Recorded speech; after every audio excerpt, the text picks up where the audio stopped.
Ya, saya mau fokus ke P3 karena beliau yang paling tinggi pangkatnya di sini dalam hal politik ya, ketua umum. Gini loh Pak Mardiono, Ya. alam bawah sadar itu saya itu tiba-tiba kembali ke tahun 70-an ketika saya sedang bertumbuh. Wah, kan? Itu hanya ada 3 partai waktu itu tuh, Golkar, PDI, dan P3.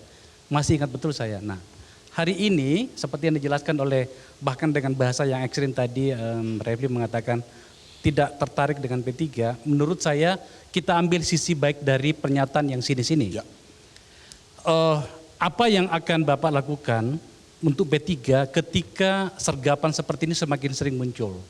Ya, pada beberapa pemilu terakhir ini kan P3 itu terus turun kan gitu ya.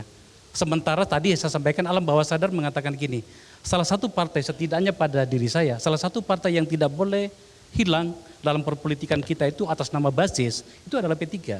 Tetapi saya tidak melihat upaya yang cukup dari, bukan cuma P3 sih sebenarnya. Ini kan penghukuman kepada partai politik semua peristiwa hari ini.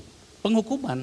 Nah, karena kebetulan Bapak yang ada di sini, aku mau tanya, apa kira-kira langkah yang Bapak siapkan agar kemudian P3 itu bisa diterima pada anak muda yang banyak ngomong ini kan, pada orang tua yang kecerewetan politiknya semakin tidak berdasar, agar kemudian itu kembali pada hitonya P3 itu tadi. Dan Baik. Rocky tidak perlu memaki lagi.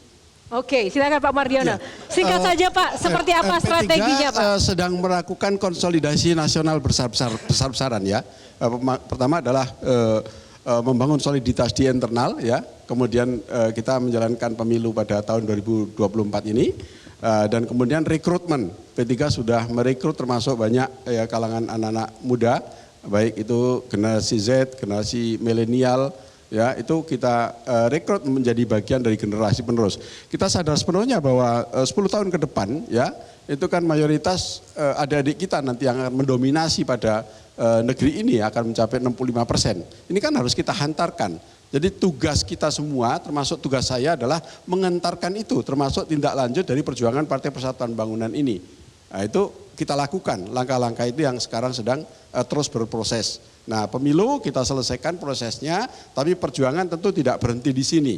Karena tidak mungkin kita akan merubah arah negara Kesatuan Republik Indonesia itu kita rubah menjadi arah yang di luar menjadi negara demokrasi. Nah, sekarang mari kita perbaiki ya, agar demokrasi itu melahirkan sebuah ya produk yang menjadi harapan rakyat Indonesia yang untuk memajukan bangsa ini.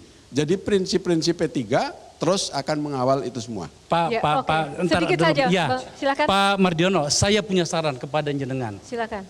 Kalau kemudian masuk lagi kembali nantinya, mudah-mudahan tadi Refli bilang gini kayaknya masih masuk nih P3. Ini, tadi lu ngomong gitu tadi. Ya kan? Masih masuk P3. Bagus Pak pikirannya dia sebenarnya. Enggak, dia ngasih angka lalu kemudian dibilang 3,9. Kalau 39 kan tinggal 0,1 lagi masuk. Ya. Nah, Oke, Bang saran Akbar, saya silakan. Pak adalah kalau memang betul kita melihat P3 itu menyongsong warna baru dalam perpolitikannya, berani nggak P3 untuk oposisi pada pemerintahan Prabowo Pak? Berani nggak Pak? Boleh nggak sih nambahin sedikit Tentu dong? tidak ada masalah ya. Jadi Partai Persatuan Bangunan itu selama ini ya berproses perjalanan selama 11 kali mengikuti pemilu ya, itu kita semua selalu berada dalam proses politik yang cenderung selalu akan mengawal perjuangan umat. Jadi soal nanti apakah di dalam pemerintahan atau di luar pemerintahan itu bagi Partai Persatuan Bangunan itu tidak jadi masalah. Oke, baik. Terima kasih. Jelajahi cara baru mendapatkan informasi. Download Metro TV Extend sekarang.